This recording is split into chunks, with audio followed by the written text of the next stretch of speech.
So methanol can be manufactured in a reversible reaction. Look, there's the sign for reversible reaction. It can go in the forward direction or the backward direction, as shown below.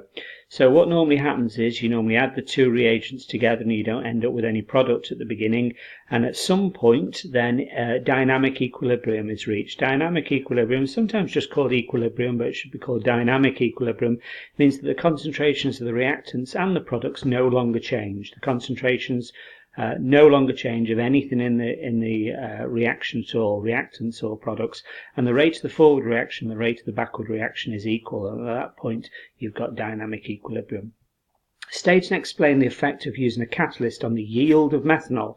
So what can actually happen is, depending on whether it's exothermic or endothermic, or depending on the number of moles of gas on the left or the number of moles of gas on the right, you can alter the position of equilibrium by raising or lowering the temperature or raising or lowering the pressure, using a principle to determine that, using called Le Chatelier's principle, which works to oppose the change that you've just imposed upon the system. Anyway, what effect does a catalyst have? And the answer is none whatsoever. It won't speed up the reaction to the right and make more of the methanol, and it won't speed up the reaction to the left and make more carbon monoxide and hydrogen, because it speeds up the forward and backward directions equally. So it doesn't make more of one of the products, so it doesn't make more of one of the reactants. It has no effect on the yield of methanol, the position of equilibrium. It doesn't shift the position of equilibrium to the right at all. What it does is it increases the speed of the forward and backward reactions equally. It increases them both.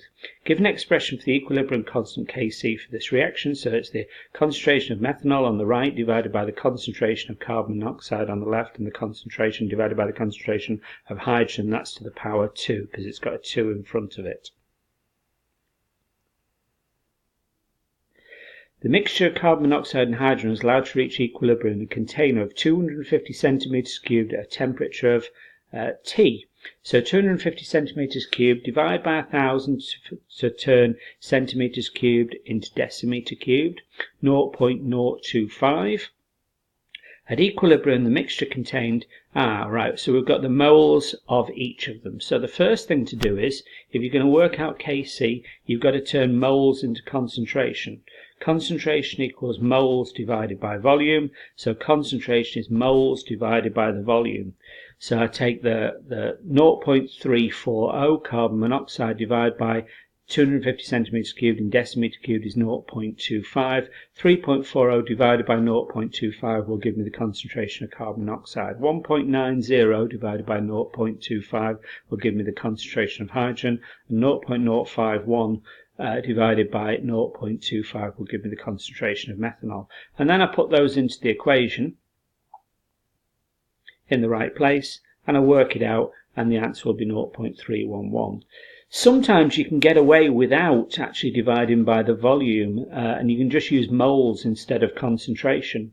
The way you know whether you can get away with that is because if you have equal numbers of moles on the left as you have on the right, then you can get away with it because you're dividing by the same number of volumes each time on the top and the bottom of the equation.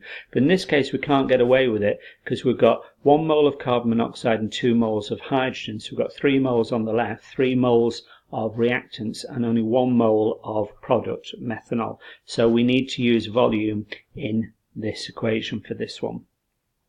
Methanol decomposes on heating, and it's the reverse. So what we've got is we've got the reverse equation. So instead of carbon monoxide and hydrogen making methanol, we've now got methanol making carbon monoxide and hydrogen. So in other words, everything is upside down. So if I did the Kc for this, it's the concentration of carbon monoxide on the top multiplied by the concentration of hydrogen on the top to the power 2. It's these two values now on the top, and this concentration of methanol on the bottom. So it's the reverse. So what you can actually do is you can just do 1 divided by this if you want to. I mean, you can put them all in again if you wanted to. You could have 1.36 times 0.76 squared on the top divided by 0.244 on the bottom. You can work it out again.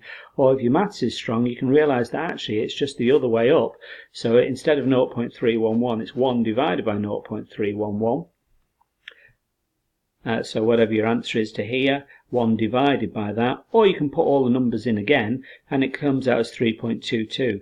What actually happens to these is, instead of the mole to the minus 2 dm to the 6, you actually reverse the signs now. So if it's upside down, it becomes mole squared dm to the minus 6.